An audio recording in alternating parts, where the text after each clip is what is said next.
say, tranquilo, hombres, por favor. Calm down.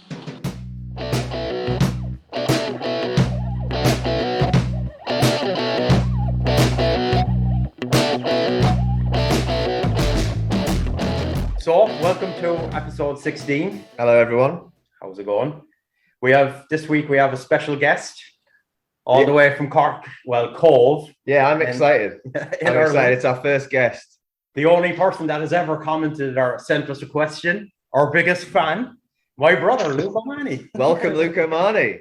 Well, good morning, everyone, or good afternoon, wherever you are. Yeah, it's good to have you, mate. This is also the first time I've met Luke.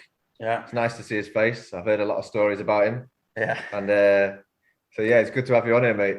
Can't wait. Yeah. It's nice to be on instead of actually hearing about the stories when you're, I usually listen to the podcast while I'm working, and next thing, like, there's just Jason telling a story about my past. Yeah. I'm like, oh, God.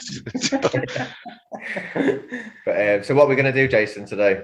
Yeah, so basically, normally we take turns to do Room 101. So this week, Luke we'll start giving the guests the Room 101 because we're kind of depleted of ideas.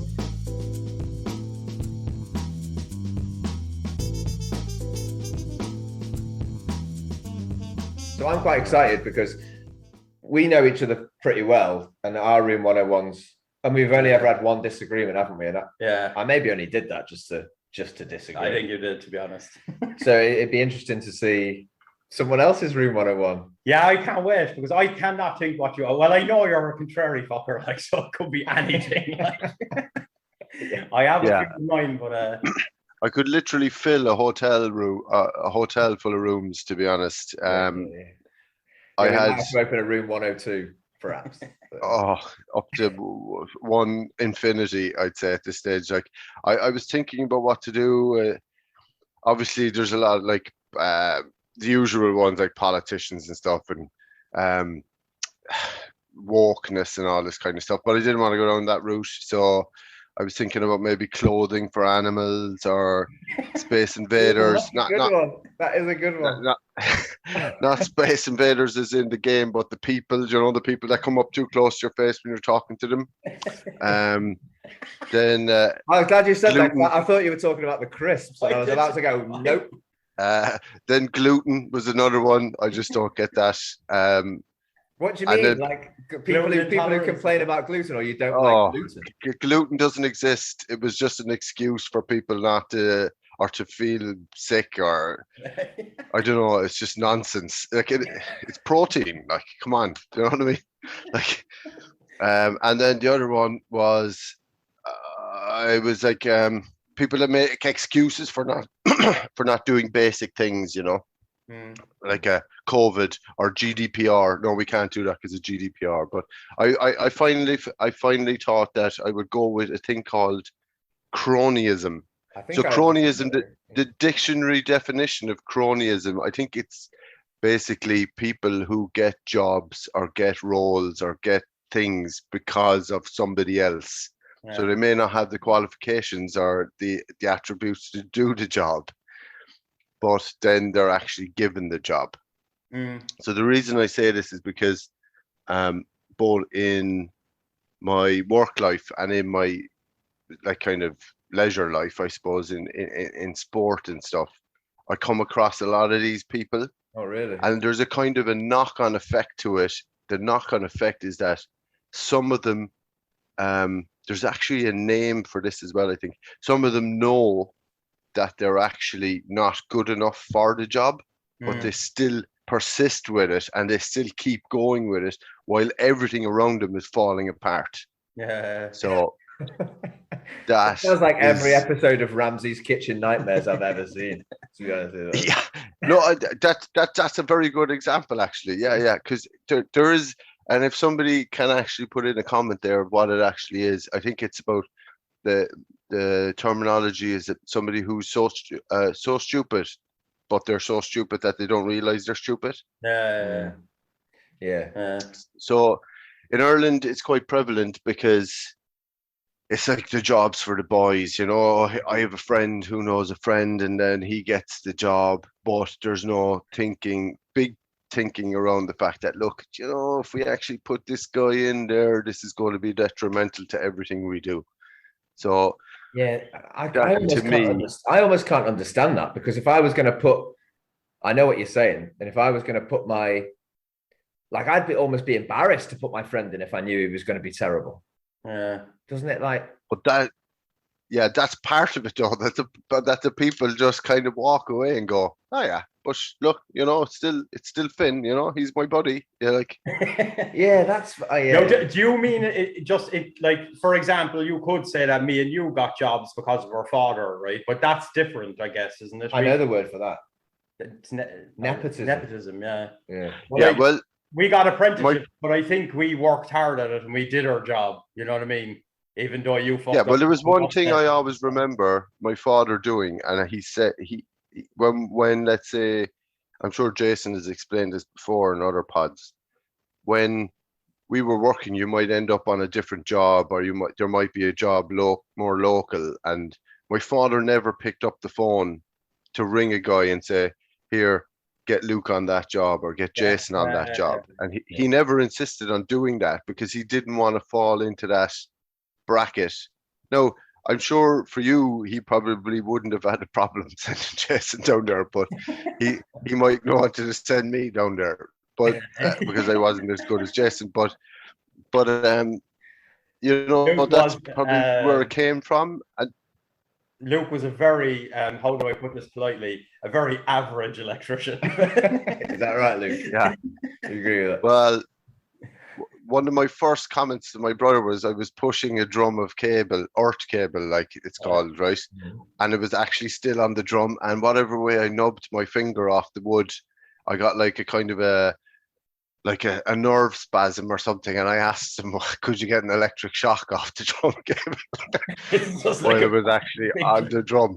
Mate, you sound like my level of electric knowledge. And I think you were like a good 2 years into your apprenticeship, but that's it. No, I was not. Right. No, I was not. I'll defend myself. But it was still 3 years. One of the best ones is I got a phone call off Monday, because I think it was before mobiles, and he was like, I fucked up royally. When you have these big cables, you kind of wind them off so that you can pull them in. But you know, if it's coming off the drum, there's like a loop, and you kind of step it out the meters, but he had fucking stepped up the wrong side of the loop, so it was like 10 meters short or something. But he was halfway through cutting it with a hacksaw, and instead of owning up to it, he just went, fuck it. He put it back together, put tape around it, and they pulled in the cable, and he was gone off the job. I think months later, my dad and like pulling their hair out, couldn't understand why this cable wouldn't work. I'm not even sure. Yeah, that was. Oh, fucking fantastic! So yeah, it has some negative effects. It really does. But instead of we're veering into putting myself into room 101 there, but no, but go back to things. So maybe that's where it comes from, the fact that I don't accept, like, or I don't see that as acceptable, you know, because my father maybe taught me that way, like that. Look, you got to get places on your own, and you got to get. You like, it's better if you actually work hard to get things instead of just being parachuted in because your buddy is the boss, you know. Definitely. Like I said, I know what you're saying. You're saying, like, you know, like I'd say, oh, I've got a mate and he'll come and do it, and then that mate is fucking useless. And you're saying, yeah, but you know, the guy would still be saying, well, you know, it's still a mate. So, but I'd be mortified. I'd be mortified. In fact, I very rarely recommend. I never recommend. Even like, I'm over here teaching English, and I'll have parents or other people saying like, "Oh, do you know a good English teacher?" And you know, I would have to be 1,000% sure before I said to a parent or somebody else, you know, yeah, this guy's good or this girl's good, because it's definitely going to reflect on me. Yeah. When that person goes and can't do the job, you know. It's worse for me. I also think, though, that people that are involved in that cronyism, they don't give a shit. Like, they have brass necks on them. It's always like these Donald Trump type people, you know. There's like, oh, that's my brother's son or whatever. Give him the contract, or you see it. Irish politics is just full of them, really, isn't it? I think that's what I can't understand, because I'd be more like, you know, I wouldn't be like, oh yeah, I'll get my mate in. I'd be like, I don't want to put my mate in just in case he fucks up. Like, unless I'm like absolutely positive. I think it's extremely rare I'd recommend anybody for anything. So And see, the thing that the reason I want to kind of push it is because I'm actually in one or two situations where it's affecting me and people around me, and the person or persons, they just don't see it. And that's like, and then you can't, because the person that potentially put them in there is high up. You can't turn around and go, listen, you're actually the problem here. You know what I mean? Like you're causing a huge issue. And it's happened, I suppose, in different environments. It's happened to, I've seen it happen in different countries. So it's not just an Irish thing. It happens everywhere else as well that I worked, so. Well, it puts everyone in a terrible situation, doesn't it? It does. Like, it's terrible. That's why I've even but even going beyond that, like at my, at the job I have at university, I don't even like socialize with any of the people that I work with. It's so much better just to keep work and friendships completely separate. Now that maybe it's not so easy in other walks of life. I don't know, but it's just so much easier that way. It's so much easier that way. I don't like to mix those two things. You know what I mean? I'm completely with yourself there as well, Finn. Like I have different bubbles of life, and the two I very rarely mix the two. I think like, it kind of keeps you sane. Let's say, for example, I don't know. It's hard to think of an example, but let's say like you go out with your workmates, and maybe you have a few drinks and you don't go in the next day, and you put one of your workmates in a bad situation because they have to cover for you or they have to do something. I mean, when that mix happens, I'm like, this is horrible. You know what I mean? And I've rarely been on the other side. I'm normally on the side, or I've been on the side where I've been put in the bad situation. And I know the person I was with, who's supposed to be teaching now, is at home in bed because they went home late and we were both out. And they might be like, maybe they're like going out with your mate, or they're, a friend. And it's a strain on the relationship. Like, I can't finish work and then go out and socialize with someone who fucked me over at work that day. You know what I mean? I can't. It's horrible. Because like we recently bought a house in Ireland, and the real estate agent wanted to, so you have to get an engineer survey to purchase before you purchase the house and stuff. And she mentioned the person who everybody knows in the town. And she said, this guy, like, she pretended as if I didn't know who he was. And she was like, this guy will do a great job for you. Like, get him up. And you just know that was cronyism, like there and then right in front of your face. Because I know the guy. I wouldn't let him look into a dustbin. You know what I mean? Never mind look at the engineering of my house. And then she was only doing it because they obviously have some kind of financial deal together. Like I said, no, do you know, I'm going to get a guy out of town, which really bugged her. Like, he was only literally in a town down the road, but still, he was somebody that didn't know the area, didn't know the locale. Like, he was coming in blind, you could nearly say. It's so much easier. And he was going to give an honest opinion as well. The chances are this guy would probably tell you it was all fine when there might be something wrong. Of course he will. It's a conflict of interest. Like, she shouldn't be, because he doesn't want to because he doesn't want to disrupt his relationship with her either. So he's never going to turn around and say, there's something needs doing, because she won't get her commission fast enough. Do you know what I mean? So that kind of thing, I'd be like, no, absolutely not. No. But but then you look like a dickhead, don't you, for saying like, no, I'm not going to take him. I'm going to get someone else. It's like you become the bad guy. It's like, no, this is about my house. Yeah, exactly. And like he's like you said, it's bordering on corruption, like, because he's not going to give an honest report. If that place is falling down around him, he knows if he tells you that she'll lose her sale, and then, you know what I mean, they're back to square one trying to push the house. So it is corruption. Yeah, it's like I kept my social relationships together, but 2 months down the line, my fucking kitchen wall falls out. Who wants that? Nobody wants that. Yeah, and like I agree as well with the recommending a mate. Like, that's technically cronyism as well. As much as you think you might be doing a great thing, you're only recommending him because he's your buddy. You're not recommending him because he might be actually good or bad or whatever. Average, as Jason called me, but you know, like, like, you know, that's what you're Classic doing. adjective to And describe. yeah, it's average. I've He been called was a hell of a lot decent at worse. putting up Tanjut, in fairness to him. He was pretty good at that. So. Mate, I'd let you roll cable around my house. Yeah, But I'd be afraid in case I get electrocuted. I'm sorry, but There'd be two of you there, I'd say. So I'd only slag off Jason anyway. Jan or Finn would be standing outside the door worried everything was fucking going to blow up. I wouldn't know anyway. I'd be like, nice cable. You're doing a good job there. I wouldn't know what was going on.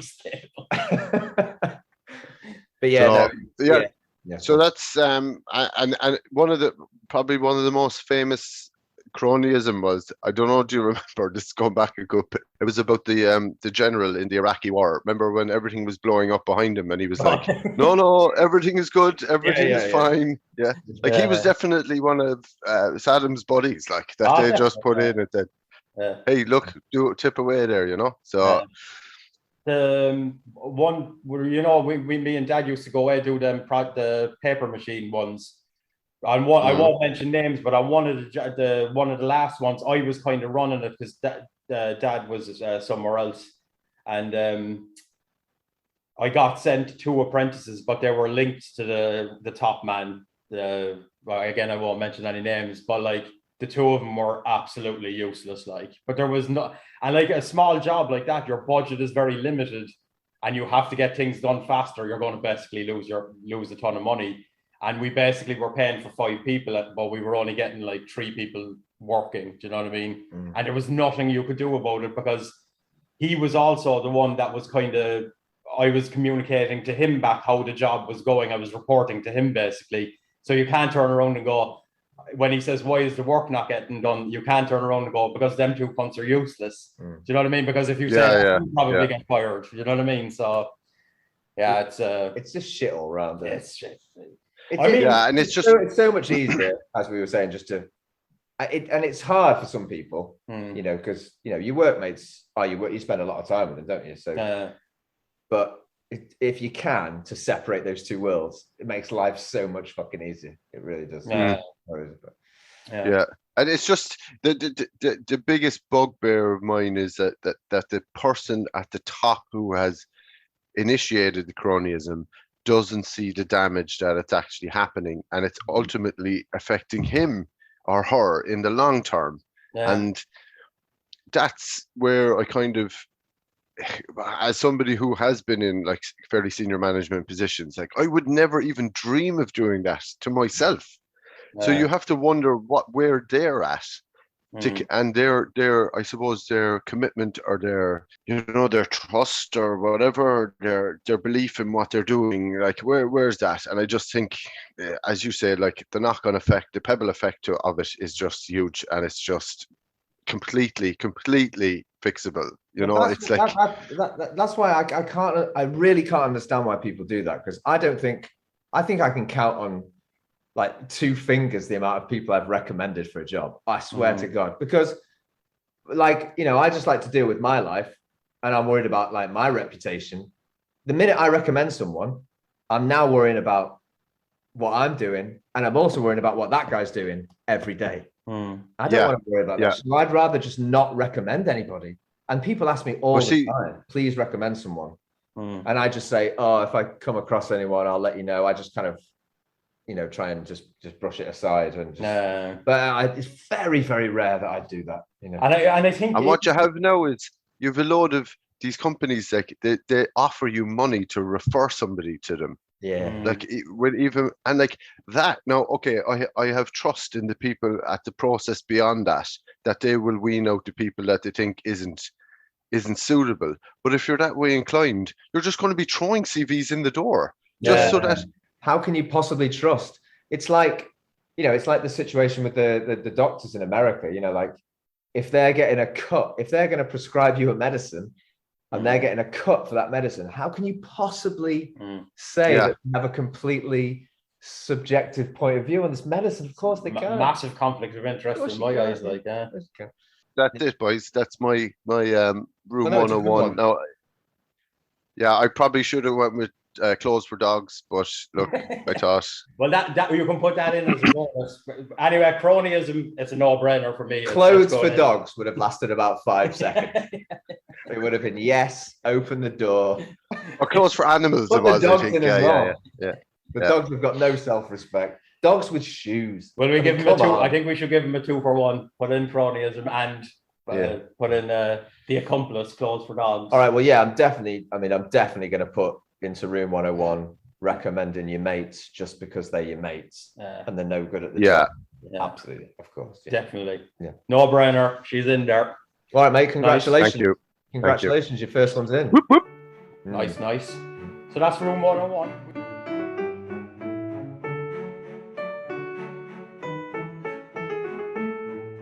All right, we're on to Q&A. So this is where we're going to ask. This time obviously we're going to ask our special guest Luke Q&A, and we'll probably answer as well, won't we? I'm sure. Yeah. So you got a few ideas yourself, haven't you? We'll get straight into it. First question, Luke. You ready? Yep. Fire away. First question is, it's two-parter really. Is that there's a movie? We have to mention a movie or TV show that you used to love when you were younger, and if you watched it recently, it hasn't really stood the test of time. It's not as great as you remember. Yeah. And the other one part is a TV show or movie that did. Yeah. You watched it, you look at when you were younger and you watched it again, and it's actually still great. I'll start with the one that I think hasn't stood the test of time, and that is probably more fun. It's really anything to do with Arnold Schwarzenegger in it. What? But one movie in particular is a movie. Commando is the name of the movie. All right. I was originally attracted to Commando, not the leading lady is quite hot in it, but I remember her name. Her name is Ray Dawn Chong. Okay. I think she's Tommy very Chong's good. daughter. Who the fuck is Tommy Chong? From Cheech and Chong. All right. I think she actually is. Weirdly enough. Anyway, carry on. But it also had one of the greatest theme tunes ever, which was like a Caribbean drum solo. Yeah, with the steel drums, wasn't it? Yeah, I recommend anybody after this podcast just to listen to that, and you will be singing it for the rest of your life. But it was just for me as a young fella, it was everything in a movie you wanted to like. He broke into a gun shop. He robbed all the guns. You know, it was. Then there was like he was killing fellas. He was classic one-liners. Yeah, so absolutely. It happened to be on TCM there recently. It's like a kind of an old movie channel thing, and I was like, oh yes, and I was just starting as well.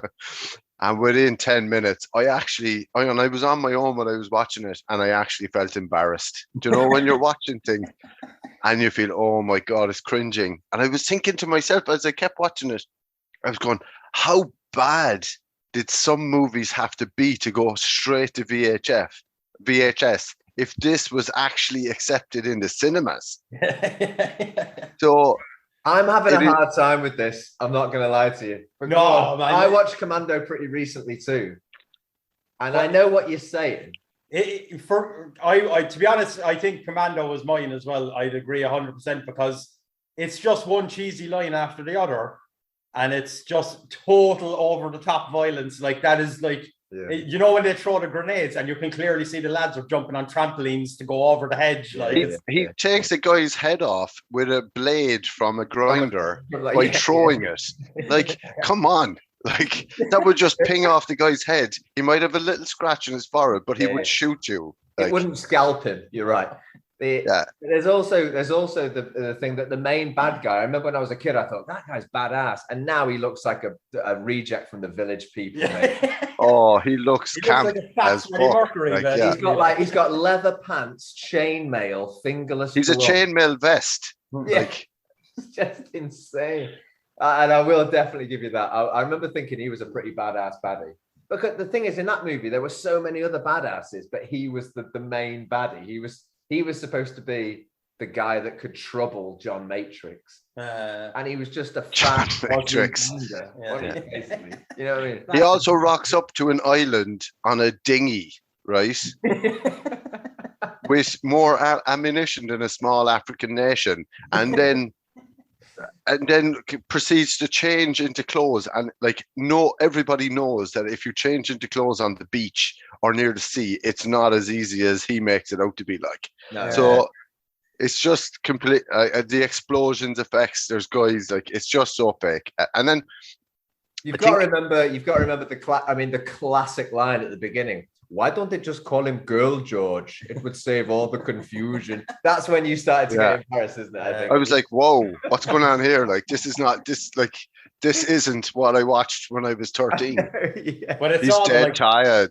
Do you know when he elbows a guy to death? Like, how do you do that? he's just hanging around. Let out some steam, Bennett. Yeah. Remember when I said I would kill you last? I lied. When you can see that one, you can actually see when he's holding Sully over the cliff. The string is so clear. Holding Yeah. Yeah, no, I'm fully agree with you there on that one. But here, I have to actually check, right? Half the time I was actually watching it and I was going, who is that young one? And it's the one, Alessia Milano is the actual girl who's like, she's an actress now or something, whatever. But, yeah, because I watched another thing then is, did you ever watch these YouTube videos where like an SAS guy watches a movie and he's like there's a fella there, Mark Billingham, he's like, nah, this is just the worst thing I've ever seen. A rocket launcher like over his shoulder. He's like, where's he keeping the rockets? Like, you know, So I actually, when I had the pub, I threw it out. I went through a phase. I think it was at Christmas. You know, you'd always kind of watch all them films around Christmas time. Yeah. And I like banged like, you know, Die Hard and all these one after the other, and Commando was one. And I can remember just watching it going, this is the most ridiculous movie I ever seen in my life. Like, and we probably watched that 100 times when we were kids, you know. Yeah, it was the breaking into the shop thing, you know, and the stealing all the guns and, you know, like, it was. Oh, you're saying the daughter was Melissa Milani? No, yeah, the young girl that was abducted, like in it. Yeah, I'm just trying to find it on IMDb there now. 1985, right? And believe it or not, it has a 6.7 rating on IMDb, which is just absolutely fucking criminal. I've got one more thing to say about Commando. No, it's over. We've moved on. I mean, I like I said, I know Commando back to front, obviously, as you boys do. But one special place it holds in my heart is that when I was at school in religious studies class, all right, when we were 11 years old. Okay, let me just put that into context. We were 11, and one homework we had to work in pairs. And we had to give, all we had to do was give a speech or a presentation about something that we liked. All right. That was it. I was so young. I did a speech about the Simpsons with my mate, and we showed all these Simpsons merchandise we had and all this stuff. And one guy, his brother was so into Arnold Schwarzenegger and bodybuilding, and Commando was his favorite movie. Now, this woman, she was called Mrs. Coley, the religious studies teacher. She didn't know about any Arnold Schwarzenegger movies, but he came in and said, I want to do a thing on Arnold Schwarzenegger, which he did. He did a presentation on Arnold Schwarzenegger. And then he showed in RS, right, in the lesson, the last 15 minutes of Commando, the whole thing. Excellent. In the video. Right? She must have been like fucking. I remember thinking, when he put it on, I was like, this can't be happening. It's definitely not happening. And she was in the background going, yes, seems very good. People's heads flying off, people blowing up. It was mental. It was the best religious studies class we've ever had. Yeah. So I remember she ran. How was he linking the two? How was it? What was the connection, or what was he was doing a presentation on Arnold Schwarzenegger. So it was. Oh right, okay. I'm showing you. I'm going to show. She was like, "Who's Arnold Schwarzenegger?" Let me show you. Get the VHS video. Oh yeah. He brought the video in from his brother. We were like 11, man, watching this shit in religious studies. The best class ever, I remember. But all right. Yeah, Commando, fair enough. It probably hasn't stood up that well. Yeah. So I would have said Commando as well. Did you have one that you? Oh, you would have. I would have said the same thing. Think, to be honest, it would have been either Commando or anything else by Arnold Schwarzenegger. Well, I have to go back a bit further even than Commando. I think I may have mentioned this to you before, but my one is definitely He-Man. Oh, yeah. Oh, the cartoon. Definitely. I mean, I remember thinking He-Man. I mean, I had all the action figures. I don't know if you did. I had the He-Man figures. We were poor. I know I lived in Chester, so. But I had I had Cringer, and you could put a little thing on him to make him Battle Cat. I mean, I fucking loved He-Man. And I used to love the cartoon. And then I watched it back recently, it's on YouTube and stuff.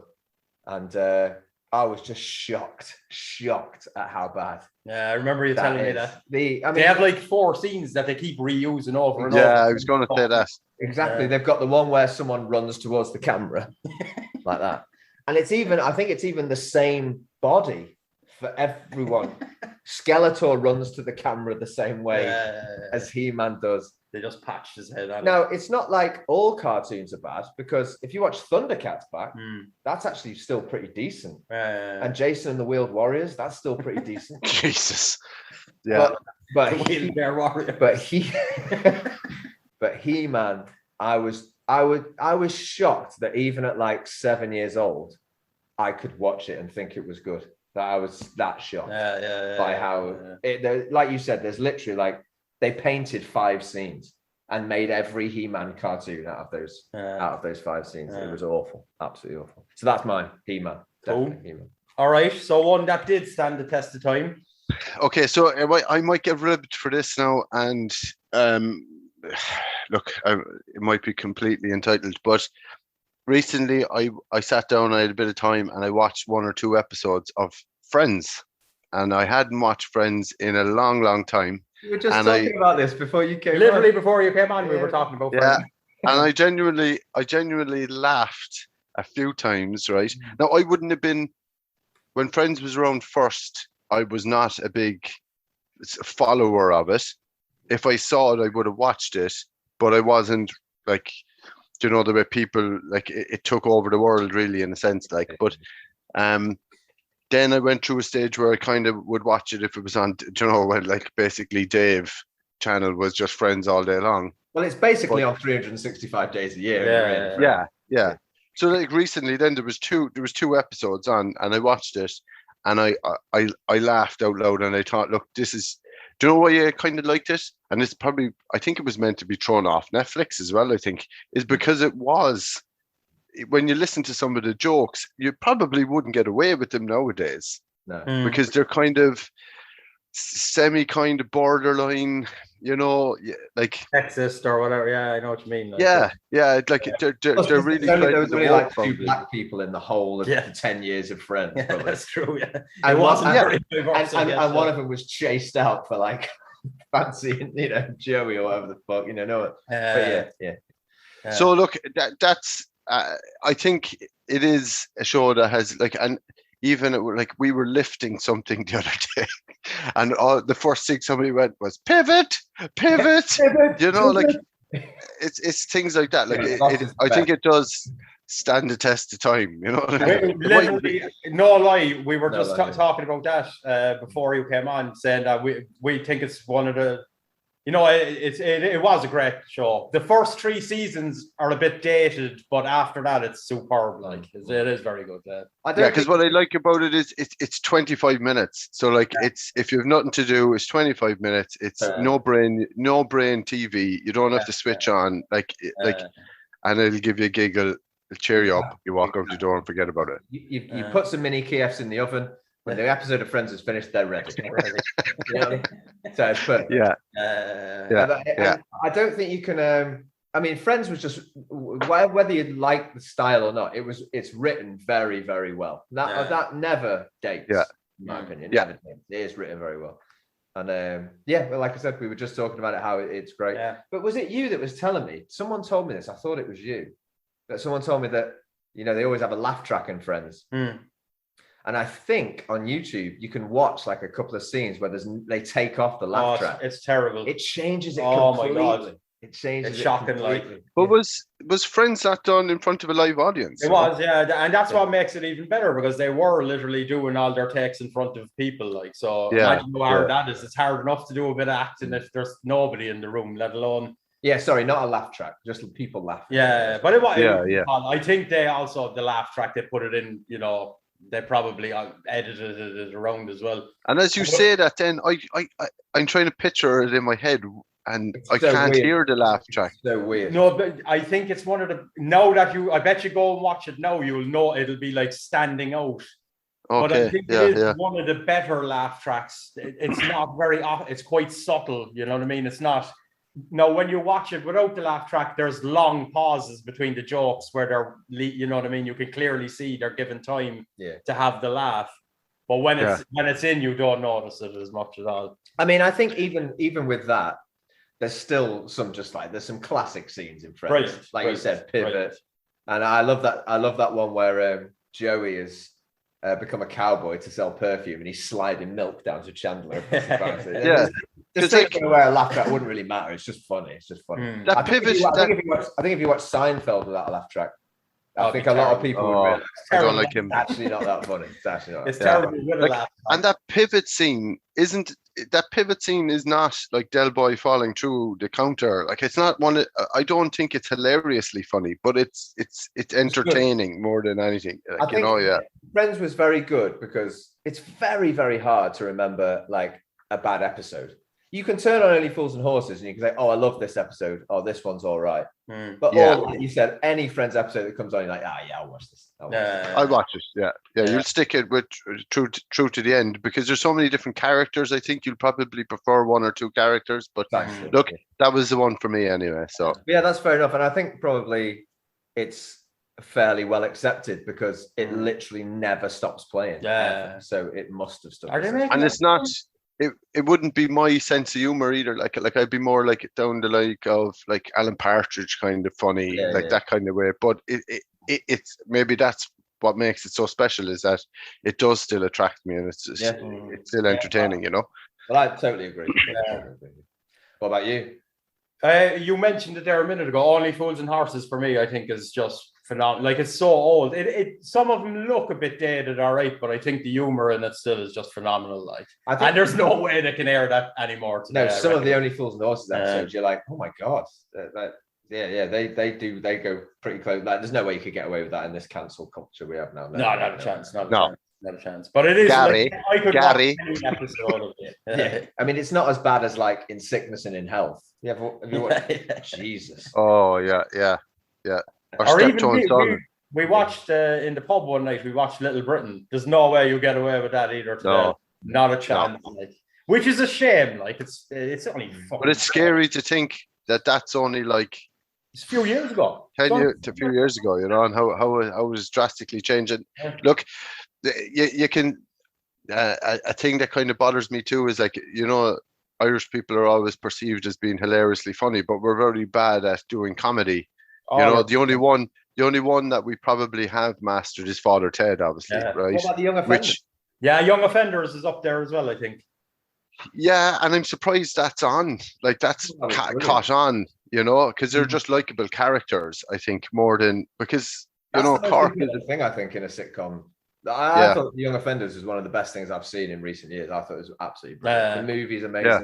And I only thought I liked it because it's our city, and I genuinely know. I went to school with people like them, but when I gave it to Finn loved it. Well, you had seen it before me. I was at a friend's house, and he's got like one of those movie, you know, when you've got movies on your TV, and we were just flicking through, and it once said The Young Offenders, and I said just click that up, and I read the little blurb, and it was like 2 layabouts in Cork. I'm like, fucking put that on. So I saw the movie before I saw the TV series. Leonard, our friend, was just kind of like, yeah, it's all right. I was absolutely cracking. I think I was sending you messages going, mate, have you seen this movie? It's set in Cork. It's absolutely. I was worried to watch it because, like you said, most Irish sitcoms are terrible. Like that Mrs. Brown's Boys is. Yeah. I don't know how that's still on television. I think it's still a bit of that. It is complete cack. And then there was a few others that I think Irish people come across very almost like fake or something on. It's weird because Irish people, I think, are seen in real life as having like a really good sense of humor. But 100%. Yeah. We just can't convey it onto the TV. But on the Young Offenders thing, I have a claim to fame. I actually kissed his mother. Seriously? No way. Yeah. Hillary Rose lived across the road. Yeah, in Arden-Lee. Yeah. No way, is that Hillary Rose? Yeah. Fuck off. It is. I I Yeah. didn't know that. I love the fact that there's a movie set in Cork, and I probably could have guessed that you two would probably know someone. in that movie. I know, I can remember Hilary Rose. I didn't know that was her. I knew she fucking kind of looked familiar to me, all right, but I was like, nah, couldn't be like. Mental. That's So- fucking mad. Yeah. There you go. But You I might think have to I edit also that I think one of the good things about the young offenders, I think all comedies are like this. Like a great comedy, like I think a great comedy is Blackadder. Yeah. And all comedies, they're always classics if they can almost make you cry a bit as well. Yeah. If there's like a real sort of characters in there. Yeah. And the Young Offenders, the TV series, like there's some harsh bits in that. With that, what's the sort of mental kid? His family like horrible. Oh yeah. Billy. I remember Like it really, it's really emotional at some point. Yeah, It's yeah, also like that's what makes it brilliant. Yeah. That's good. Mine's. I think you might think it's a bit weird. And it might be controversial. Definitely. But I have to go young again. I'm going even further back. Okay. Further back than the Only Fools and Horses. Further back than Only Fools and Horses, Jeez. mate. But one TV series I watched an episode of it recently, and I thought, oh my god, that's still. I remember it when I was a kid, thinking, what an amazing program this is. Yeah. And then I watched it again, thinking this is going to be awful, and it was actually very, very good. Grange Hill. Okay. Oh, yeah.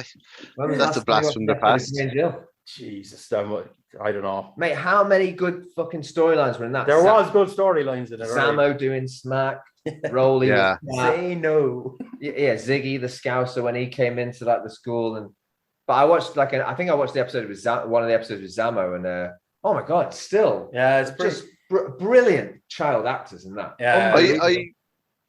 we because we lived in Holland when we were young, we only had BBC, so we would have seen that like in the likes of Biker Grove, and there was another one about a kid playing for Newcastle United or so. Gruey was it or something like that? So Gruey, but he had Jossie's Giants. Jossie's Giants. Jossie's Giants. Yeah. So, but look, I can remember. If I picture in my head, I can see Zamo in the toilet. Like that's how much of an effect that must have had. Precisely, it was like it burned into my brain, man. I remember school next day going, you know, because I'm in primary school going, what is this stuff he's smoking or whatever, you know? And I need some. Yeah, where can I get this? You know. I'm eating bloody Cadbury's mini rolls. This guy's having the time of his life on the bathroom floor. But I can genuinely not remember anything else from that show, bar just that. So you don't they remember obviously Mr. did something Bronson, Danny Curley? Oh my god, there was some amazing storylines. Was he not the guy off Games Master? No, he was. No, I think was he? had the same name? They must have. Danny Curley was in Grange Hill. Well, there was that's the other thing. There was a little guy called Danny. Maybe it wasn't, but he was having a big battle with Mr. Bronson. Mr. Bronson played Hitler in Indiana Jones and the Last Crusade. That's right. And oh yes, yeah. At the he had a end, toupee. Yeah, I'm pretty sure at the end that Danny kid killed himself. There was suicide. There was that was an amazing thing to be honest. Something that was on 5:15 p.m. Yeah. You know. After news round, was it? Yeah, it was. Yeah. After like John Craven's news round, then you had, it was nearly up there with Ant blinding Deck and with the paintball in Biker Grove. Horrific. Oh, horrific. That traumatized kids all around the fucking world. We were only talking about it there a while back. We were playing with your man. What was his name again? Some lad we met, Phil. And we were taking the piss out of like Geordie accents and stuff like that. But we were talking about that. Like I can remember not being able to sleep that night after I see Ant and Deck with the yellow paint on their face. Yeah. It was a horrific scene, but nobody talks about the shot. I mean, two people turned around, fired at PJ, and they both hit him bang in each eye. Amazing shot. But But yeah, some of those kids' TV programs, like I don't know what they have now to look at, but we were watching Grange Hill, Biker Grove. I mean, there was some hard hitting shit going on in those. They probably have fucking Safe Space now and transgenders and purple haired warrior or something like that. So Well, no, I mean if they're the issues facing kids these days, and they do it as well as Grange Hill did, fair play to them. But yeah, that was mine. I just thought Grange. When I watched an episode of Grange Hill, I was like, "This is still very, very good, considering it's a children's drama." Alrighty, right, that went on a long time. Okay, so all right, question 2: if you can believe it. We're only on question 2. Question 2 is, what was your worst clothing experience? Now, let me just preface this, Luke, by saying, let me just tell you something Jason told me. He didn't tell me anything. He told me, I know what Luke's is. I think I know anyway. He said, I know he knows. He said, I know what Luke's is, and if he doesn't tell it, I'm telling it. Yeah, no, I know he knows what it is. No, there's 2. There's 2. Yeah, One Jason actually created, right? But the first one was my parents. Like, I don't know. Look, it was about a pair of shoes. Yeah, right. So around, I would say mid 80s, early 80s, there was obviously the craze, the basketball pump shoes. Right. Reebok pump. Reebok pumps, right? But because obviously we didn't have the money to get Reebok pumps, Luke got Primark pumps. Dunn stores are like pumps. So like you got like a fake pump brand. They didn't. That's amazing. Oh, fake wasn't a word, right? These were. They had an half, like on the lip where the pump thing was. There was, all I can describe, a lighthouse type beacon of half a basketball that attracted the entire school to me within seconds. And they all tried to pump it, but it was like a hard thing. So I was going around with, they were bright orange flashing beacon, like, and I can remember thinking, leaving the house thinking, do you know, these aren't too bad.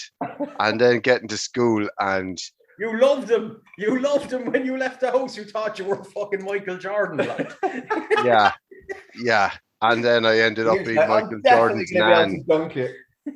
Yeah, I was like, this is the worst experience of my life, because everybody wanted to pump them, and then when they squeezed them, it didn't budge. It was just like solid plastic. Oh, it was just half of it.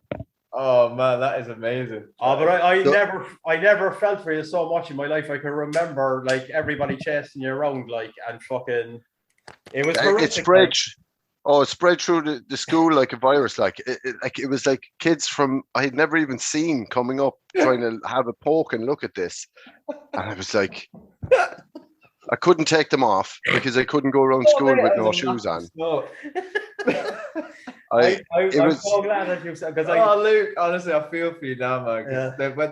When those things, when you had those playground, faux pas, it's the worst, man. Yeah. See, the worst, another thing about them was the lip was so big you couldn't tuck them into the bottom of your pants to hide it, so that even if somebody had went looking for me, I would have been able to go, no, it's the kid down there. I couldn't cut them off. I couldn't turn them inside out. I had to just literally go through that day. That like they call D-Day the longest day. No, this was the longest day ever. That's amazing. Like, and the irony is you couldn't even pump your sneakers full of air to try and get away faster. To try and get away from them. Yeah, to run away faster, because it was just a solid half a basketball that said, and I think it actually had written pump on it, which means no, you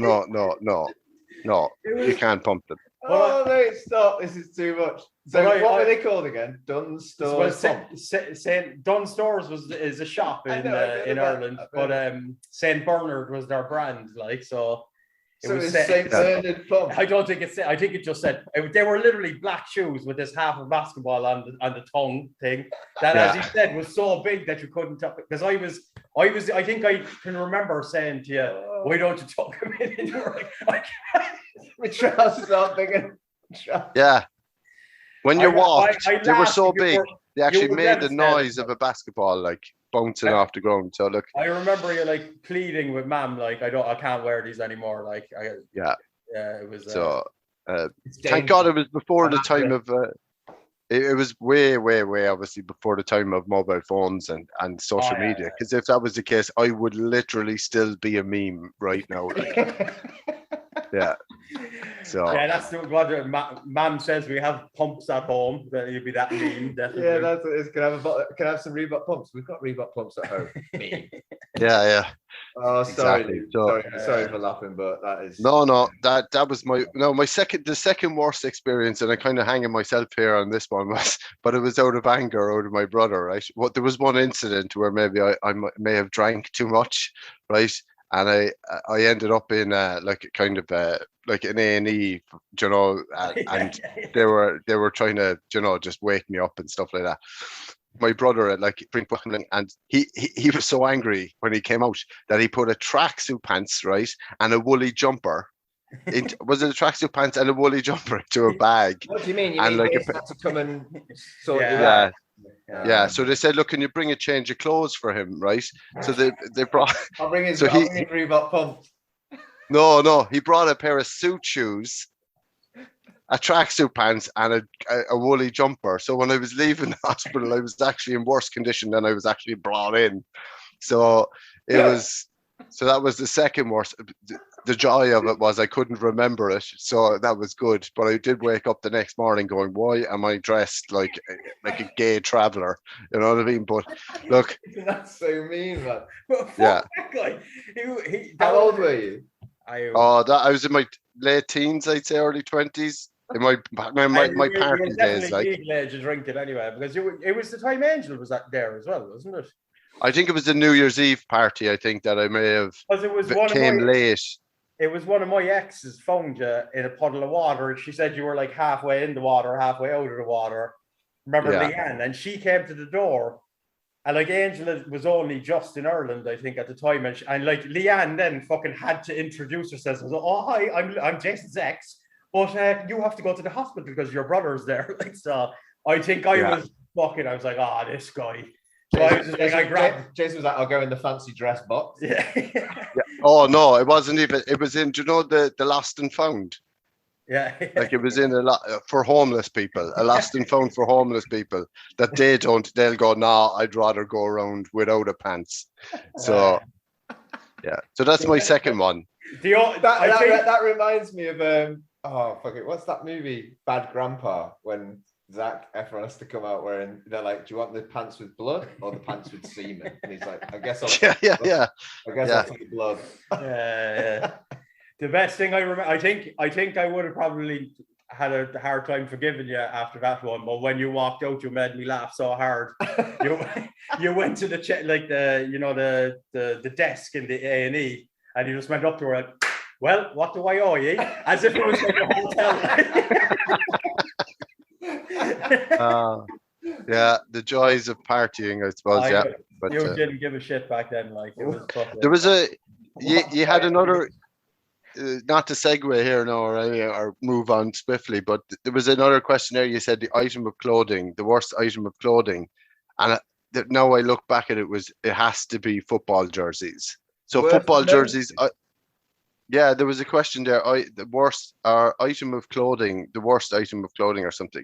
So I just said football jerseys because when you think about it, they are really for kids, aren't they? They're just like this as well. We were just talking about this before. Yeah, I just know when I like I say this as I have a polo shirt on, a Lions polo shirt, but it's a polo shirt because I'm a middle-aged man. You know, I don't have the jersey on walking around my house.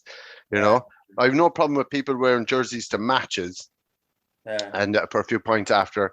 Or even if you're going to the gym or something, because a lot of them are quite to running and well, if you're doing sports, like absolutely. But just going to your friend's house or something wearing a jersey, or just out wearing jerseys is like no. So again, it's amazing because we were literally just talking about wearing football jerseys, and we were talking about how there's like a sort of an American uniform of like a backwards cap, wraparound Oakleys, an NFL jersey, or a dress shirt and shorts. Yeah, exactly. And then I was saying, like, I've not been one to wear football jerseys. I think I've got one in my cupboard that I didn't buy myself. I'd never buy a football jersey myself. But yeah, I think you're kind of making a statement about yourself, aren't you? Walking out in a football jersey and going out about your day. You are. And it's not the kind of statement I want to make. I think, you know what I mean?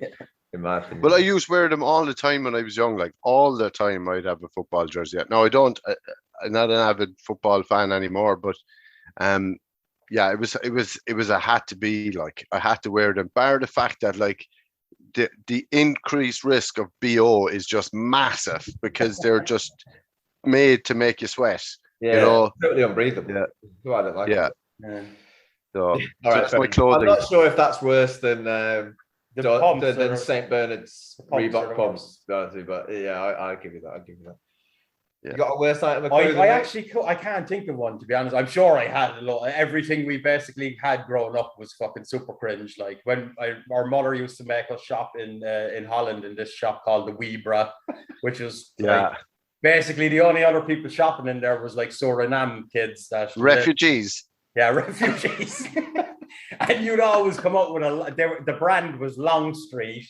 So you'd always come up with a puffy, fucking luminous green or luminous yellow fucking jacket that like everybody could see a mile away. Oh, look, he's got a Longstreet jacket on. Yeah. Remember that kid that was bullying us in the playground? No, he was like, look, we were head to toe fucking Longstreet now, like head to toe. And he was taking the piss out of us. And whatever, I think you said, what's that? And Luke kind of opened his t-shirt, or like he had a shirt over a t-shirt or something, opened it, and then he had a Longstreet t-shirt on as well. So I was like, okay. Yeah, so I think anything from the Weebra basically was super cringe, like, so. Yeah.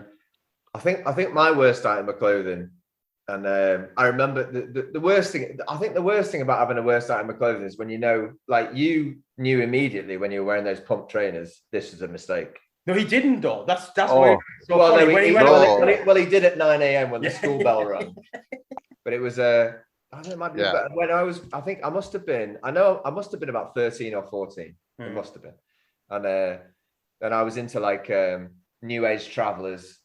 I had long hair, you know, an undercut, you know, a parrot, Doc Martens, and there was a shop in Chester called the Rainforest, which sold like incense sticks and like ethnic clothing, and I had a pair of pants that looked like basically looked like a sort of mad pair of pajama pants. They were all like multicolored, you know, and I had them like tucked into my Doc Martens, and I thought I was the fucking shit, mate.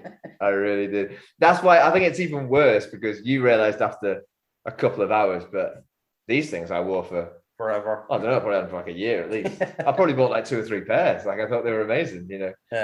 I knew as soon as the first person started squealing and hollering, as soon as I got through the gates, like and pointing, like you were like, I knew massive mistake, abort. Yeah. And I think I can remember when we bought them. We were there when it wasn't like Mum brought them home. I think we were there and you picked them out, like so. And I can remember you being well until that bell rang, and then oh my god. Sometimes, I mean, like I said, things like everything looks so good at home, and then when you get to school, things can change in a heartbeat. Like a heartbeat, you're like, oh, children my God, are so cruel. What was I thinking? So cruel, like. Yeah. All right. Anyway, we'll move on. The game show. Luke, if you had, we asked this last week, and we had a good time. Didn't we talk about this? But if you had one chance to go on any game show from history, what game show did you go? I was amazed by Jason's story about your nan or something going on. The winning streak. Yeah, a winning streak. Yeah. That's true story. Yeah, that was a great time. She actually, when we were all going back on the bus, she actually only gave us a pound each. Or was it a pound? That I thought it was. Yeah. Okay. But how much did she win? She won like 30 grand. Did she? 10 grand? No, 50, 14. I want to say. Yeah, and it was a lot of money. A pound each. Yeah. Oh, fair. Yeah. Good money. Yeah, she was. But that was a great game show experience, though. But I remember actually a story from that night was we went to take our picture with the wheel afterwards. Like, so you spun this wheel, and on the ball would bounce around, and then it would land on a total figure money wise, and then you would win that. But me and my brother went to put our hands on the wheel, and a guy came literally running from the side, like, don't touch the wheel, don't touch the wheel. It's made of razor blades. It's obviously rigged. You know what I mean? Yeah, it's so now we can think back on, Jesus, is it like nobody has touched it afterwards? Do they review every video, try your way to not give you the money, basically? Like, so, but I'm surprised Jason didn't mention this game show last week, because it's something that I think we might have watched together actually a few times. And it is still absolutely hilarious. And the game show I would love to be on is Takeshi's Castle. Oh yeah, Takeshi's Castle. I don't even know what that is. Oh man, it's like, do you know it's kind of similar to what's the American one where they're fucking jumping around on foam things and stuff. Funhouse. No.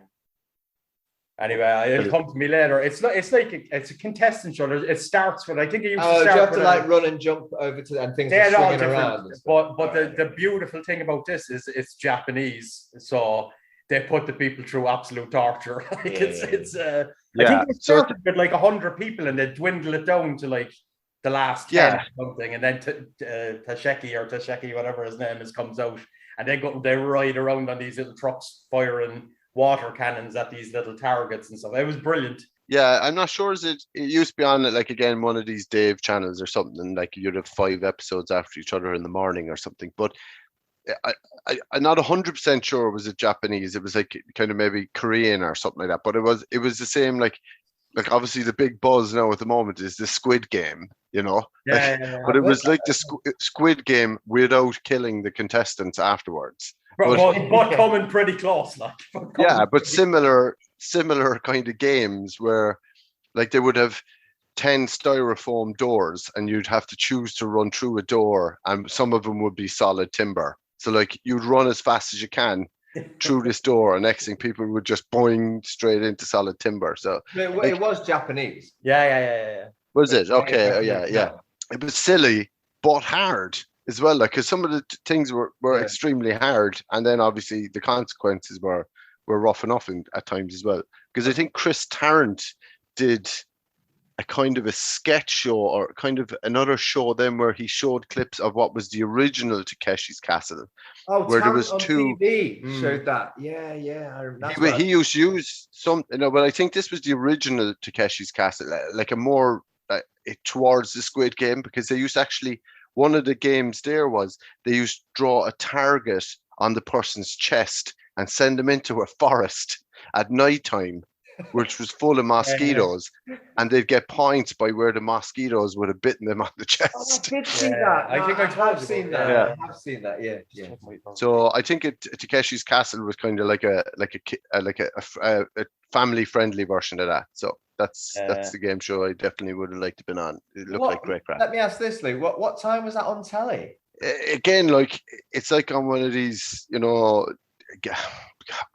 these Dave channels, like up and halfway up the skybox, where it might 10 episodes might be on after each other at nighttime, or else during the day. You know what I mean? So you didn't watch it when you were a kid? It's more recent. Yeah. It's been on for quite some time. 14, 15, I think. Yeah. Like, remember now, I'm only an adult for like the last 10 years. Like, so like I've been a kid quite a long time. So yeah. So all right, very good. All right, very good. Game show. It's always good to relive game shows, isn't it? Yeah. I thought we needed to mention it. So the last question. Question 3, 4. Yeah. 50p. What childhood sweets would you get? Or anything, doesn't matter. You're back, you're in John's shop. What are you getting? Oh, well, that's a blast from the past. For me, I kind of look back at it now, and now I'm addicted to Terry's chocolate orange, right? I'd eat an entire orange. It's unbelievable. Yeah, I'd eat it, but they've come back here massively. There's white chocolate ones here and everything. Really? It's like, yeah. And minis and stuff like that. So I would eat a solid, and they're solid, like they're like a hockey ball well solid. 50 pence though, weren't they?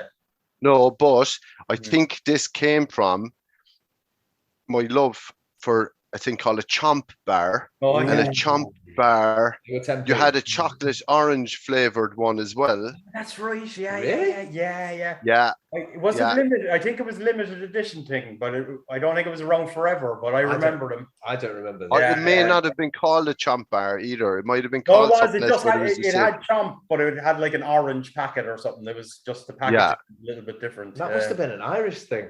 Could have been. It was chocolate orange flavor, and they were to die for. Like, yeah. That no, and like, I suppose Tenpenny hard drinks as well. They were pretty cool. Like, Remember get a them? good Yeah, value out of like them. a long drink.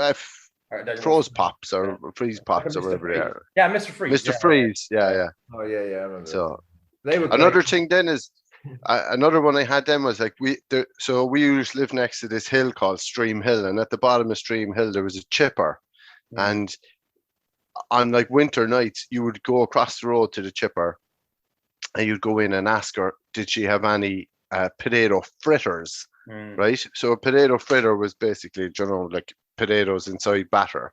Yeah. Like mashed potatoes inside batter, and she'd give you them for like I think it was like 10p. 10p. Yeah, but like usually it was just batter and a tiny bit of mash in it. So like you were getting diabetes and heart problems and stuff. The batter's all you wanted anyway, really.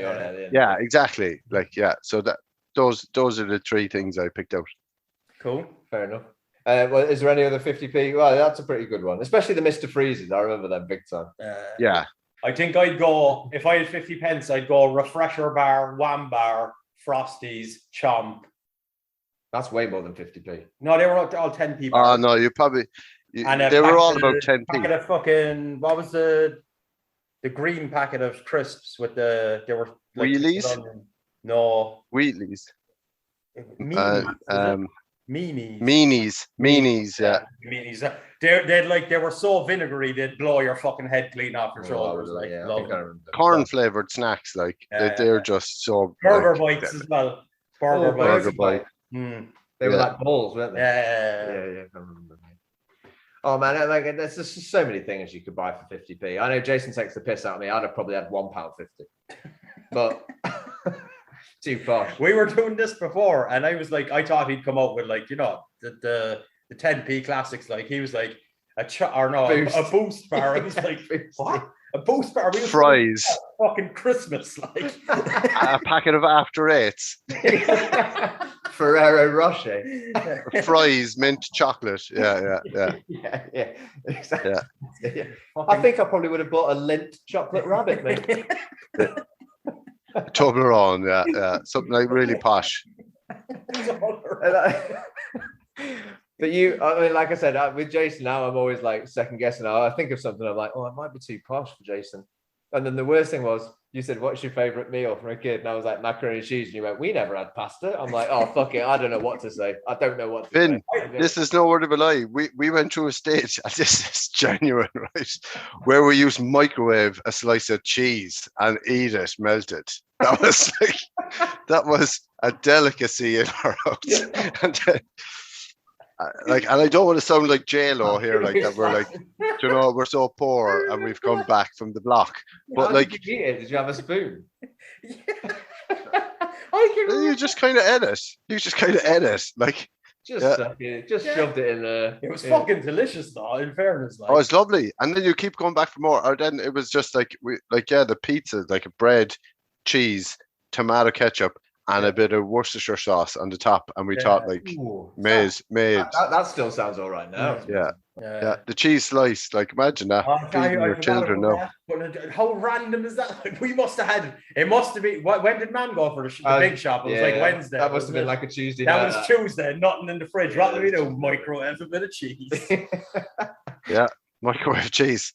Yeah. We'll have to give Joan. I'm sure she's dead at this stage now because she was fucking pushing. She was probably 70 when she was working in the shop, was she?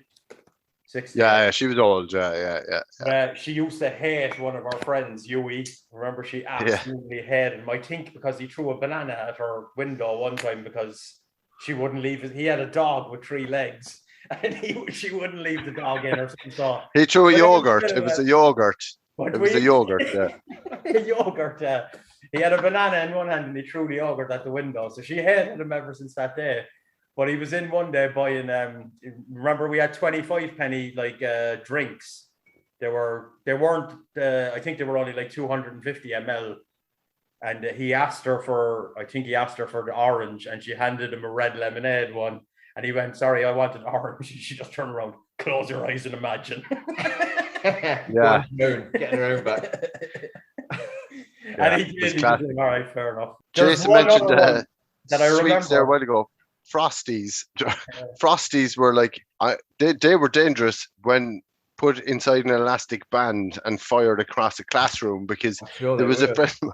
Yeah, there was a friend of mine. He was like, we used to have these thing called malls in up in Mayfield Community School. Big shout out to the community.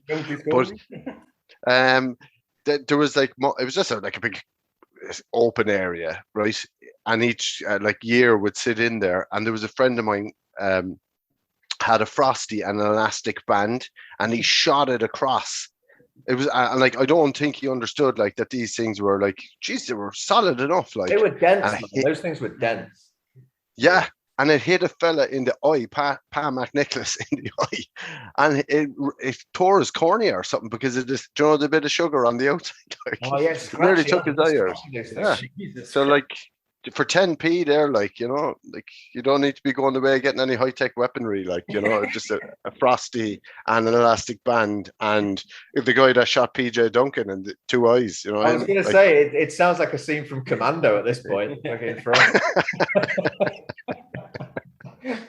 going back to the sweets thing there, I like Jason, I have two young kids. Like I have a 3-year-old or 3-year-old going on 4 and a 7-year-old going on 8, and like yesterday, for example, I brought them to the shop, and Tommy had picked out a packet of Skittles and Finn had picked out a packet of Smarties, and it was like Finn. Yeah, Finbar, yeah, is his name, right?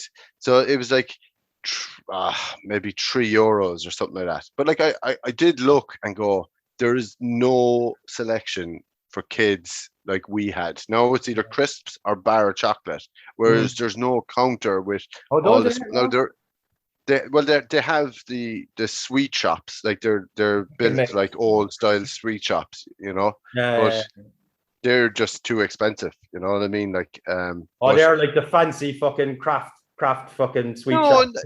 They're kind of like they're in all the jars, the old type sweet jars. And the whole wall is done with them. Like you wouldn't be bringing it in there all the time. But yeah, you're right. I mean, all my sweets came from Tarpley Garage. It was a petrol station. That's where I was. Yeah. And then they had, it was always like lower down. Everything was like 5 to 10 pence. And then higher up, if I'd done my paper round, I could get a boost. All right. So we better wrap it up. It was great having you on. It was, mate. No, it was a pleasure and an honor. Yeah. I listen to you all the time, boys, and it's you're doing some great work. It's a great listen. It's just, I suppose it's similar to kind of like the Friends thing. You have it on in the background. That's no disrespect, but you're listening, and seems like you're having a great fun doing it. And if you enjoy doing it, keep doing it, and that's the most important thing, Exactly. Cheers, man. Yeah. We will do. Sure, we might have you on in a couple of weeks again. We'll do another follow-up or something, see how you're getting on. Because we'd like to start having a few more people on it. We're hoping to kind of get another few people interested in watching it, you know what I mean? That, somebody here, Luke's brother or Jason's brother's on it, I might watch it this time or whatever. You know what I mean? I've asked my little brother, Felix, and hopefully he's going to be on soon. But maybe if we start to get into it, it'd be great to have a 4-way. Yeah, that'd be cool. Yeah, because this wasn't my first, or it was my first threesome. What was I going to say there? But so a 4-way, be pretty cool. Yeah. But anyway, it's been fun. Been a lot of fun, mate. Thank you very much for coming. All right. Yeah. No worries, boys. And ni hao. Ni hao. That's hello, but anyway. That's hello. Yeah. Hey, it's Chinese, man. That's all that matters. Chinese. Very good. Yeah. All right, mate. Enjoy. See you later, boys. Slang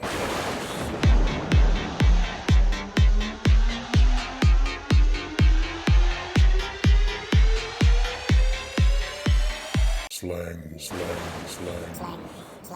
Excellent. I have a pain in my belly from laughing at that shoe. My face was hurting, and also I did snort at one point. You know when you're laughing, that's a real laugh. That's when I know I've made my sister laugh when she snorts. She's a big snorter. But so Slang Wars. Boom. What's the score? It's 11-7. Well, all right, I'll take over then. So it's my turn to give Jason Slang Wars today. And like I told him before, I think this is definitely your biggest chance to catch up. And I'll tell you why. First of all, I went on the internet and I looked for Yorkshire slang.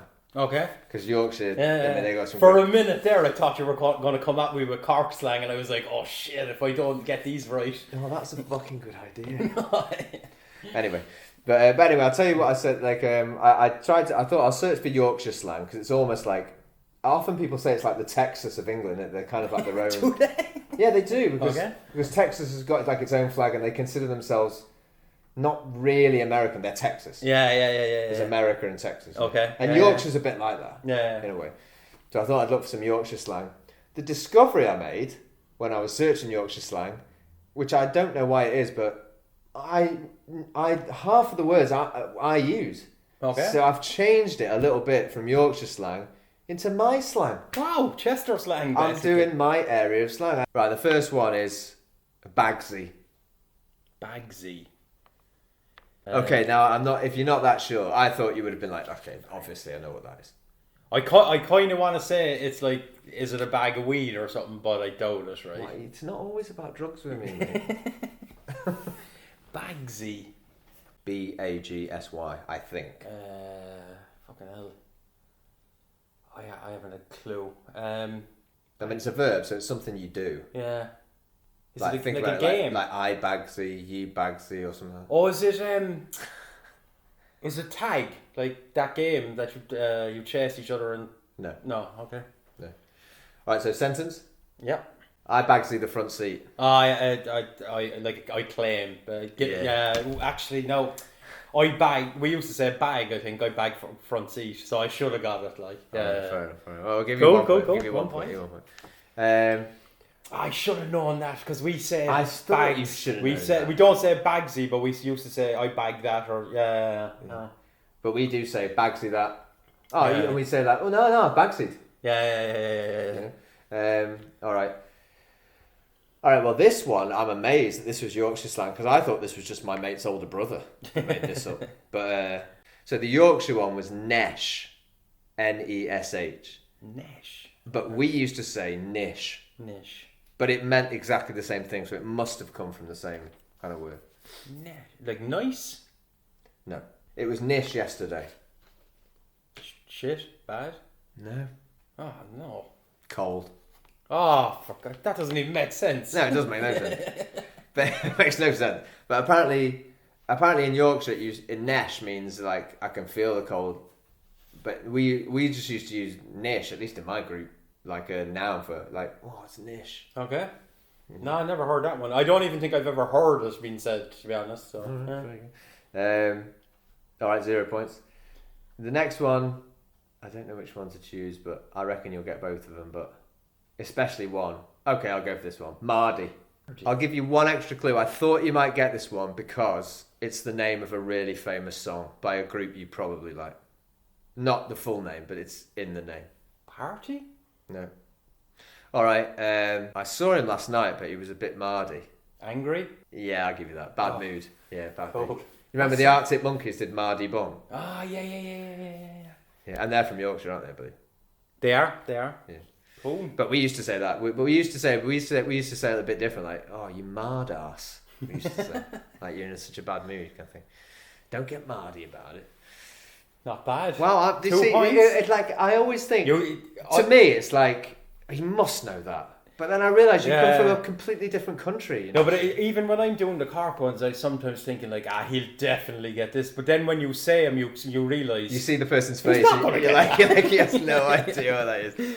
So okay, they're the three, but shall I give you the fourth one? Go on, but for no points anyway. Because, no points. But the first, well, let me say, the Yorkshire word was kegs, Kegs, but we used to say keks. Underpants? Yeah. Okay, I would have got that because we used to say cacks.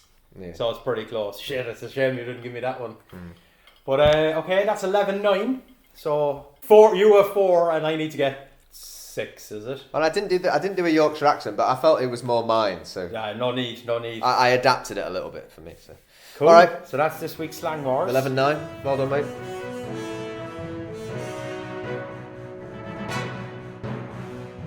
So I have 2 stories for you today, or two articles.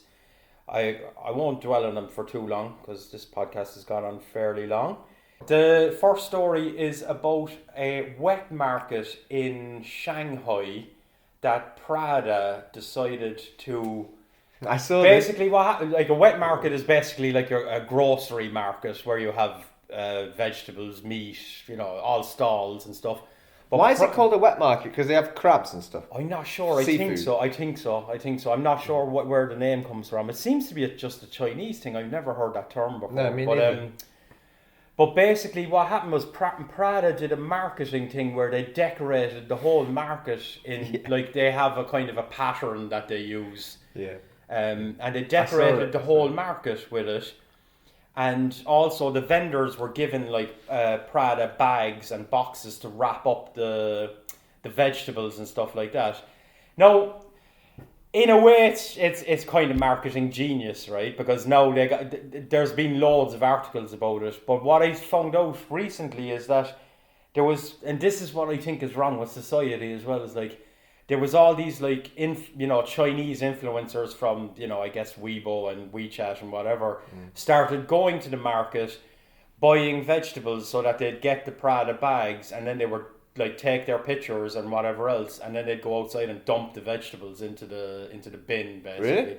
Yeah, which I mean, why would you do that? Just because they wanted to get the picture of the fancy bag and that they went to this fancy Prada. The vendors were even getting annoyed because there was no added cost for the vegetables, but they were given. It didn't cost them anything, but most vegetable sellers or meat sellers are decent, hard-working people. They hate to see somebody just buy their product and dump it outside the door. Yeah, and all of a sudden it was like their market was just full of these like influencers, like who are like less well dressed, like fucking annoying at the best of times. Like you probably setting up tripods in front of their, setting up cameras and tripods in front of their thing to show themselves buying their vegetables that they don't even use, and throw them into the bin. And I think, and it's not, I'm not having to go at China. I think society is going this way. It's just like everything now is like, everything is being used as a gimmick, like, or a look at me, I went to this, or look at me, I went, and I think we've been on this road. I just thought it was, I think, I'm not shitting on Prada, look, I think it was a very clever idea from them. I'm shitting on the influencers for dumping the vegetables, basically. I think it was a fucking... I can't believe that happened. In Why this wouldn't day they and just take them home and use those vegetables? Exactly, like, or give them, I'm sure there's plenty of homeless people or whatever, or, maybe not. Or if that's all people, you're doing, buy them and give them back. Yeah, exactly. If you just want, or just pay the vendor for the bag. You know what I mean? Just say, look, I really, or yeah, exactly. Say to the vendor, look, I'll give you the price of the carrots, but I'll give them back to you in the end. Why would you go outside and dump them in the bin? Like, I can't believe that happened. It's absolute insanity. Like, so that one got my back up a little bit. I thought I read that article too, and there was a funny bit where the person who was writing it said, "This was my wet market I used to go to all the time." So yeah, that's what she or he said. Yeah, and she said, I'll just say she. Yeah, and she said that when she went in, it was almost like they were like happy to see her again, because all of a sudden it was their normal market was just full of like lunatics taking videos. And like I don't get to do it as much now, because Angel does the big shop, as we say now, because I stay at home with the little fella. But I used to love going to, because I used to religiously go to one vendor, and because I think you build up I love that. Yeah, I used to go to the same veg guy, the same chicken guy, the same pork guy, the same people, or girl. They're all girls.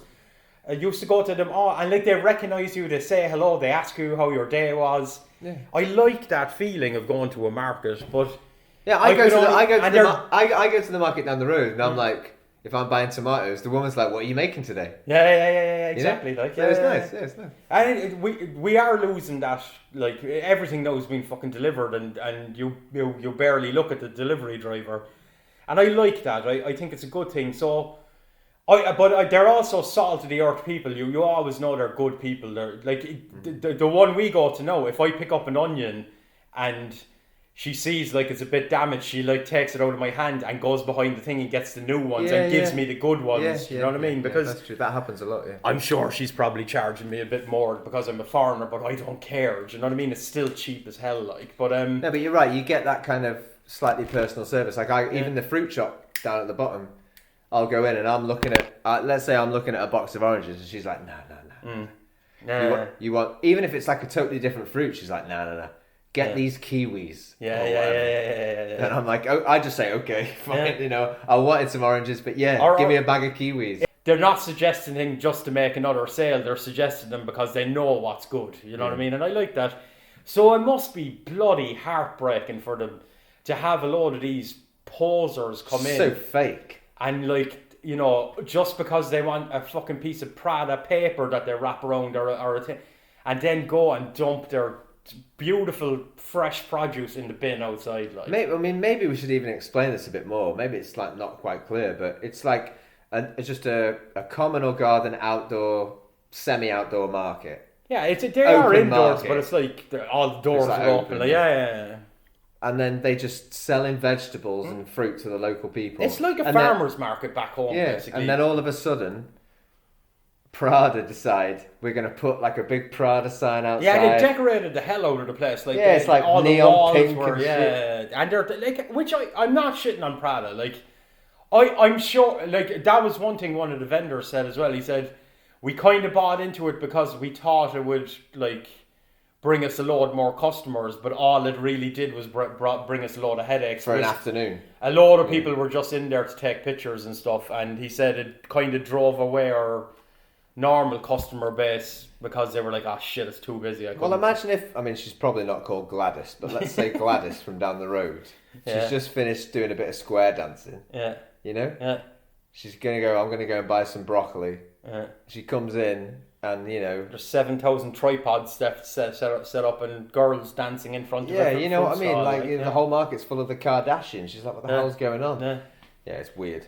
It's a weird idea. It is, but I get it, right? Because, like they said, no news is, or not no news, any press is good press, really, in the end. But I think they knew there probably would be some sort of a backlash against it, so that's probably why they did it, because they know they get a lot of exposure for it. But it's not like, this is not the first time this has happened. They do this quite often, don't they?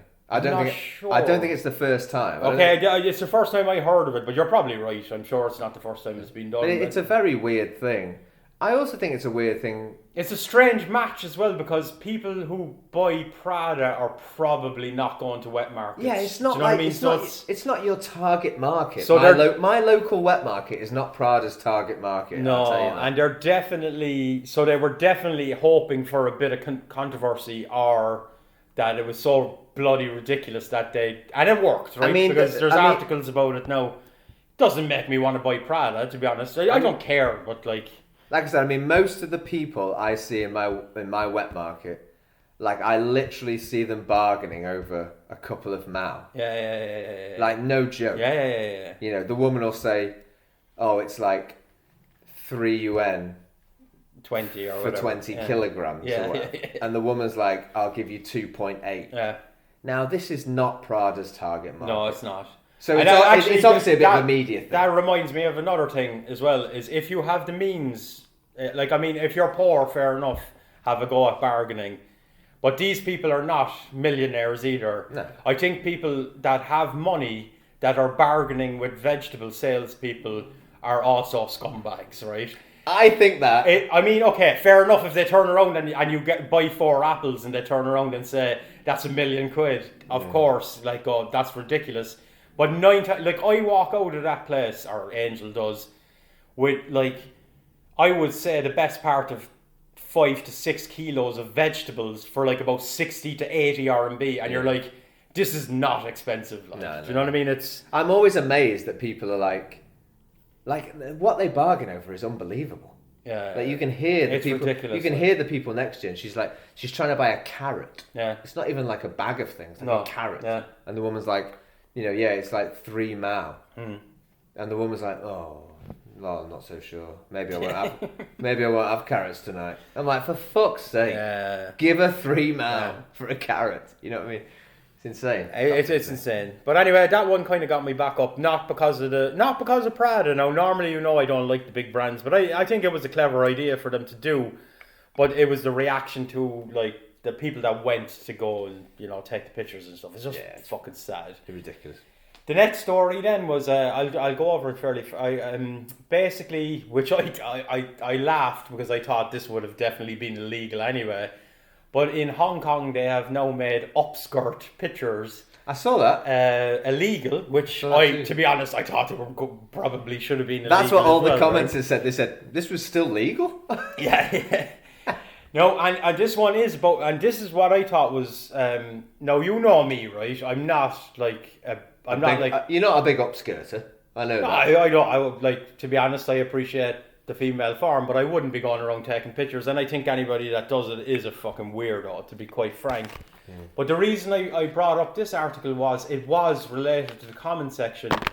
And you know me, I'm not one of these, I'm not a feminist or one of these white knights that wants to protect women and stuff like that. But I found a lot of the comments were saying men are perverts from the day they're born.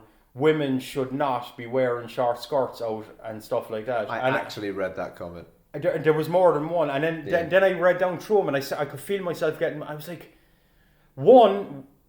yeah, men are definitely wired to be attracted to females. I wouldn't call perversion, like a pervert is somebody that I think has an unhealthy relationship with like sex and does things like take upskirt pictures or does kind of seedy things. Not all men are like that. I like I said, I like the female form. I'll have a look at a girl. You know what I mean? Doesn't mean that I'm going to take a picture of her up her skirt or whatever.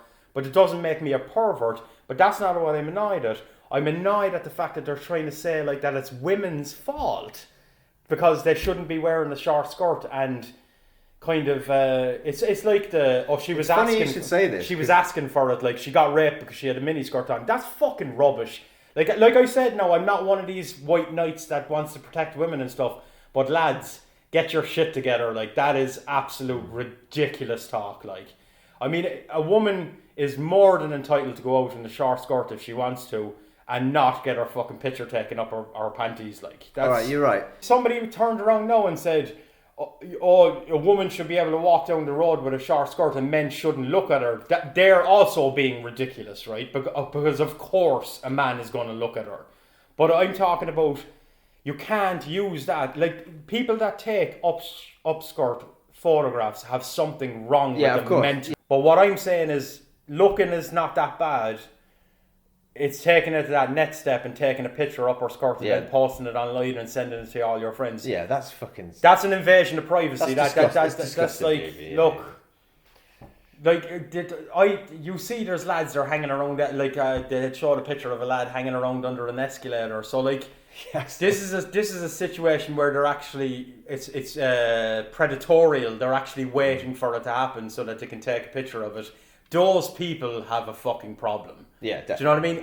It's in this day and age, 2021. It's not as if we don't have an abundance of material that we can go home and bust one out to, right? Let's call it a spade a spade. We're not living in the times when I was a kid where if you found a torn like, oh my god, she's got a knee out. Yeah, or if you found like a scrap of a Playboy, like a torn out page of a Playboy that would last you for the next 100 years. We don't live in that. There's plenty of places where you can go and get your fix for an upskirt where the girl was paid to do it and she agreed to doing it. She wasn't just getting on the train. And if you want to look at upskirt pictures, go and look at that, right? Don't,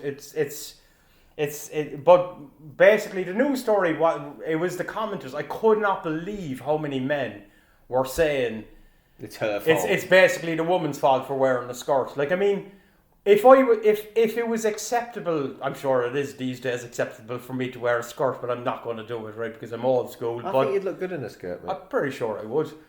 But to be honest with you, sometimes I'm jealous of women in the summer that when it's sweltering hot and they get to wear a skirt and we have to wear shorts or, whatever. I'm sure I would probably get away with wearing a skirt these days, but... And the low-cut tops are obviously also... I'm sure some of it is to attract... a bit of attention, but I'm sure also some of it is they're fucking bloody hot, right? Because they have a bra and all this shit, which in the sweltering heat, I would imagine just leaving that little rooftop open would release a bit of heat. So I'm sure it would. I'm sure it's not just about like trying to attract a male's attention or whoever's attention. Well, I'm everyone sure wants to look good. Yeah, and You if know, you got it's it a natural flaunt thing. it, and It's a you natural should, thing. if you got it flaunt it, and you shouldn't have to be worried about some dirty little pervert taking a picture of your arse or whatever. It's I just want to say it. Like I said it now 3 times, but I'll say it one more time. I'm not one of these like feminist men or a white knight trying to save women. Lads, get your shit together. That kind of attitude is absolutely ridiculous. Like it's like You're making yourself look like you're a twat. You're absolute knobbers. like even like the hardest men in the world that I like grew up with and stuff like that wouldn't even say shit like that. It's like if a girl gets raped, to be honest with you, a proper man would be like, let's go and find this scumbag and kick the shit out of him.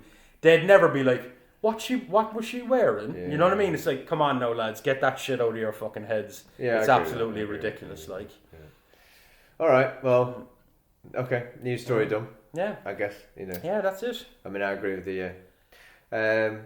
Okay, should we wrap it up? Yeah, I think we should. That was, I think this has so far been one of course I'm going to say it because I'm biased, my brother was on it. It was really good to have your brother on. Yeah, And he did a great job. That was the first time I've met Luke, and he seems like a nice guy. And he He's like was a top well guy. on form as well. Like he was Luke. He was being himself, and that's the type of guy he is. He's just Yeah. So I hope we can have some more guests on soon. yeah. So actually, any of our listeners, if you are interested to come on, let us know because we want to make a habit of this for sure. It was fun. It was a good change of pace, right? It was.